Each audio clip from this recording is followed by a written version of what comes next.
Et Nihao et bienvenue sur JT Geek by Siphon.fr pour ce nouveau test de la semaine. Et oui, on est vendredi, on a un rythme effréné de un test par jour. Et si vous restez encore en France ce week-end, que vous avez internet, vous en verrez un autre certainement demain. Donc aujourd'hui, on teste le bien nommé Zoppo ZP300 Plus. En fait, qui est la version évoluée du ZP300, mais avec un CPU MT6577 en 1 GHz. Donc du coup, le téléphone, il va plus vite, il est mieux, il est toujours aussi beau, et il a toujours ces caractéristiques qui sont des plus intéressantes, c'est-à-dire son écran 4 pouces 5 en QHD, et sa résolution de 1280 par 720, ce qui est plutôt pas mal. Donc là, le téléphone, nous, on a eu un téléphone qui est pas terrible, enfin qui est mal fini. Voilà, la coque ferme mal, mais enfin, hein, c'était la condition pour avoir un téléphone assez rapidement au niveau de Zoppo, parce que généralement, on aura les téléphones définitifs avec EMUI en 35 qu'aujourd'hui, voire demain. Donc le téléphone, derrière, c'est bien un double SIM, avec un emplacement pour mettre une micro SD. C'est bien un Zoppo, hein, donc là c'est de l'original, il n'y a pas de version export encore pour le moment sur le ZP300 avec ce nouveau CPU. La batterie, toujours Zoppo, notée 1800 mAh, c'est correct, hein, c'est ce qu'il faut pour ce type d'appareil. On la met derrière. L'appareil photo, je vous fais voir ici, toujours 1 million de pixels en HD. Oui, le cache, il ferme super mal. Quoique, en fait, ils nous ont dit qu'il fermait super mal, mais en fait, il ferme pas trop mal. Voilà. Donc, mise en route. Donc, le téléphone, c'est bien un Zoppo, on l'a dit. Sur le dessus, alors un bouton power on-off, un jack 3.5. Sous le dessous, une connexion micro USB. L'ouverture pour enlever le cache. Bouton volume plus-moins. On est pas mal. Sur le devant, on va retrouver le bouton Home et les boutons retour qui vont apparaître certainement après. Vous voyez, il commence à apparaître. Il y a un petit retour de force. Hein. En fait, il y a un petit vibreur qui se met en route. Donc, mise en route de l'appareil. Voilà, normalement, vous devez les entendre. Je les entends jusque là.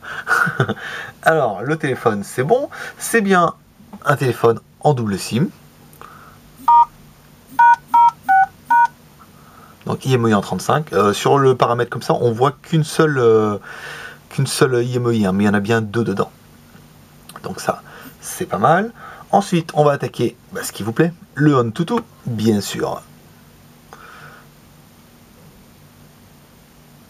Alors, le AnTuTu nous a fait un score de 5161, ce qui est pas mal. Voilà les caractéristiques. Bon, après tout ça, je sais pas si vraiment ça vous intéresse, vous me direz en commentaire, mais ou si vous les comprenez. Voilà, donc on va attaquer directement ce qui nous intéresse. Donc le téléphone, c'est bien un ZP300 Plus, processeur 6577. Le CPU, c'est un 1 GHz en dual core. C'est pas marqué, mais nous on le sait. Voilà. La résolution de l'écran, voilà qui est intéressant, c'est du 720 par 1280. Ça, c'est pas mal. La mémoire interne, donc la RAM, c'est du 1 Go. La ROM, c'est du 4 Go avec 2 Go 100 disponibles. Ça permet de faire des choses déjà. Le téléphone, c'est bien ZP300 Plus. L'IMEI, on l'a répété déjà tout à l'heure. Donc voilà pour le téléphone. Donc ça marche plutôt bien. La version Android, bon, on va pas vous vérifier, mais c'est une vraie version Android. Le téléphone est en français, si tout va bien. Généralement, ils nous le mettent en français. Vous avez bien le market ici.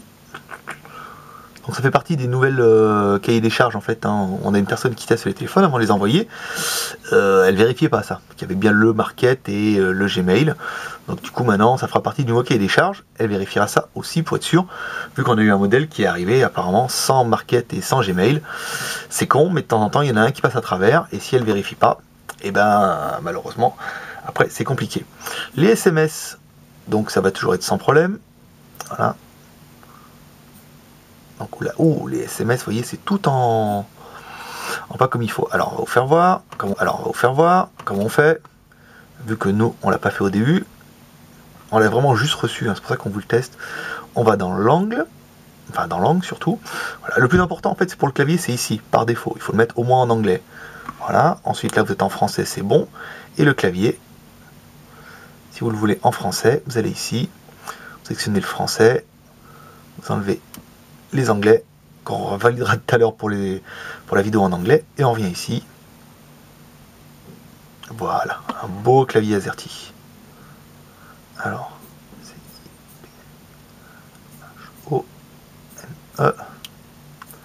HONE.fr. Ça, c'est l'adresse du blog, hein. Et allez-y, hein, il y a de plus en plus de monde. c'est bien qu'il doit se passer quelque chose. Alors, ensuite, ça c'est bon. L'appareil, sans grande surprise, permet d'écouter de la musique. On nous a mis en commentaire, hein, c'est peut-être pas la peine, mais bon, pourquoi pas, hein, c'est Britney. Voilà. Accéléromètre, on est bien. Ensuite, voilà ce qui va nous intéresser, les vidéos. Alors, les vidéos, on attaque directement avec nos vidéos en HD. On attaque par la plus grosse, la vidéo en Full HD, en 1980, pas en 1920 par 1080. Donc voilà, en fait, comme l'ancien Zopo, on n'a pas de prise en charge de la vidéo, on a juste la prise en charge de l'audio. Donc il faudra télécharger un player spécial. Je sais qu'il y a MoPlayer qui marche bien, enfin il y en a quelques-uns. On essaiera de voir sur le forum pour vous faire des tutos pour trouver les meilleurs. La vidéo en HD, voilà, c'est un problème. Un petit peu dans le noir. Voilà, donc là du coup avec un écran comme ça, voilà.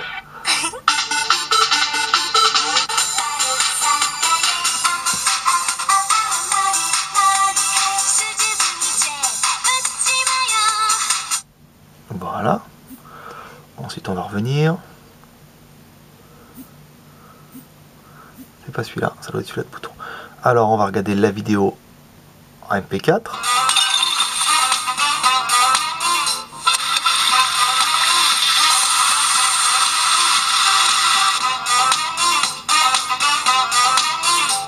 Bon, c'est pas mal cette histoire.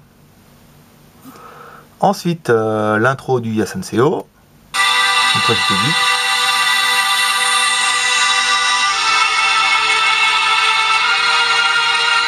On va baisser un peu le son. Je sais qu'il y en a qui vont râler, hein, parce que là ça fait quand même 2 semaines. Semaine dernière, on était en vacances. Et là, je vous cache pas qu'avec un test par jour, on n'a pas eu le temps de faire le Yasenseo cette semaine. On verra peut-être la semaine prochaine. Mais là, du coup, on a un téléphone à tester aujourd'hui. On va en avoir un autre demain. C'est un petit peu tendu. Ensuite, donc les photos, les vidéos, c'est pas mal. On va regarder un petit peu, essayer de vous mettre une photo. Alors qu'on la mettra à la fin, quand je dirai les plus et les moins. Ensuite, qu'est-ce qu'on a? L'appareil photo.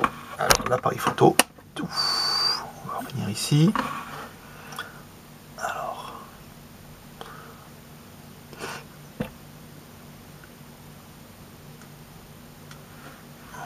je vais tourner un petit peu. Voilà. Alors, l'appareil photo. Donc, on a bien un espèce d'autofocus. Voilà, on enregistre. Voilà. Donc là, c'est sans problème. Pour revenir, l'appareil photo, on va regarder les réglages. Il y a bien marqué que c'est un 8 millions de pixels. Et l'enregistrement vidéo. Paf.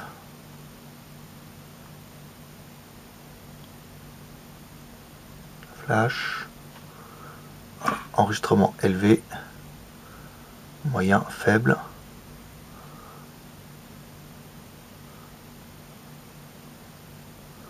Haute qualité. Oui, là on a vraiment une prise de vidéo.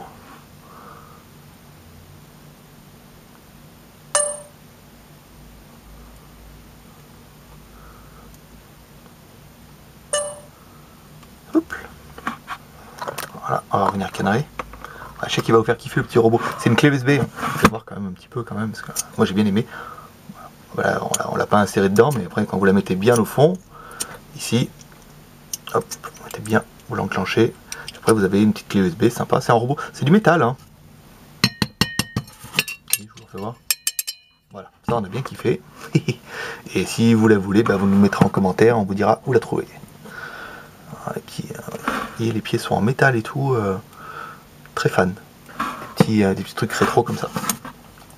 Alors, ici.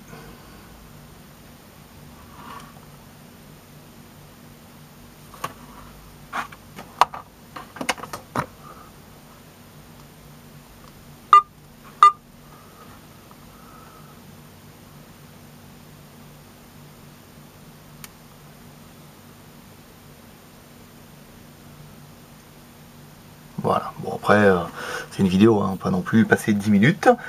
Alors ensuite, Lumière Maestro, voilà. Ensuite, le test GPS. Alors là, on n'a pas eu de bol avec celui-là, en fait le GPS ne fonctionne pas. Donc on va voir, comme c'est les modèles de pré-série, on va voir avec Zoppo si c'est un bug, en espérant que ça marche sur les nouveaux. À savoir que ce modèle-là est upgradable vers 4.1. En fait, Zoppo mettra la ROM prochainement à jour. Donc soit ça corrigera les problèmes de GPS, soit les prochains modèles arriveront, parce qu'en fait normalement c'est pas normal, tous les Oppo marchent très très bien, sauf celui-là en fait, comme ils voulaient pas nous le donner, mais qu'on a pris quand même, parce qu'on voulait vraiment vous le tester dans les premiers, et ben forcément on a droit à un petit bug, et là aujourd'hui c'est le GPS. Alors pour nous les plus et les moins de la bête. Alors les plus, bah forcément c'est son écran, hein, 4 pouces 5 en QHD 1280 par 720p, c'est royal. Je veux dire, là, il n'y a pas à dire, c'est exactement ce qu'il faut. On a bien aimé le processeur MT6577 en 1 GHz, c'est un dual core, c'est vraiment la nouvelle génération de Mediatek qui fonctionne très très bien. On a bien aimé les 1 Go de RAM, au moins il rentrera dans la famille des téléphones avec 1 Go de RAM et un écran QHD. 4 Go de ROM, bon, bah, c'est exactement ce qu'il vous faut aussi. On a bien aimé l'appareil photo, millions de pixels avec autofocus, c'est vraiment des bonnes caméras, hein. Zoppo sélectionne des bons produits. Caméra frontale fait bien 2 millions de pixels, donc ça c'est aussi intéressant. Et ce qu'on a bien aimé, c'est la version 4.0 qui sera upgradable sur le site de Zoppo en 4.1. Jelly Bean, not my lover, she's just a girl, comme il dirait Michael. Pour le prix, bah je sais pas, après, qu'est-ce qu'on pourrait dire, peut-être le cache, peut-être un peu finition faux carbone, plastique. Ça va être dur de trouver des choses là, hein. Moi j'aime plutôt bien ce téléphone, peut-être le prix. C'est vrai que comme c'est un nouveau modèle à 264 €, ça fait peut-être un petit peu cher pour certains, mais c'est le prix à payer pour avoir un écran top la classe comme ça en QHD avec le nouveau processeur et un téléphone de marque. Vous voyez, Zoppo, ils ne sont pas fait chier, hein, avec les boîtes, ils les ont simplement relogotés avec un petit autocollant dual core. Comme ça au moins vous verrez la différence avec le stickers. Voilà mes petits geeks, moi je vous dis à demain pour un prochain test sur le JT Geek by Siphon.fr. Si vous avez aimé cette vidéo, n'hésitez pas à vous abonner, on est bientôt à 500 abonnés. C'est pas beaucoup, mais c'est bien, c'est très positif. On n'est pas loin de 4-5 nouveaux abonnés par jour, donc si on continue comme ça à Noël, on sera bien. Et puis n'hésitez pas à aller sur notre page Facebook, à aimer tous nos articles, ou sinon au moins à nous suivre. Et puis vous pouvez envoyer toutes nos bêtises sur votre Twitter pour contaminer d'autres personnes dans le symptôme des GSM chinois. Et moi je vous dis bah certainement à demain pour un nouveau test sur le JT Geek by Siphon.fr.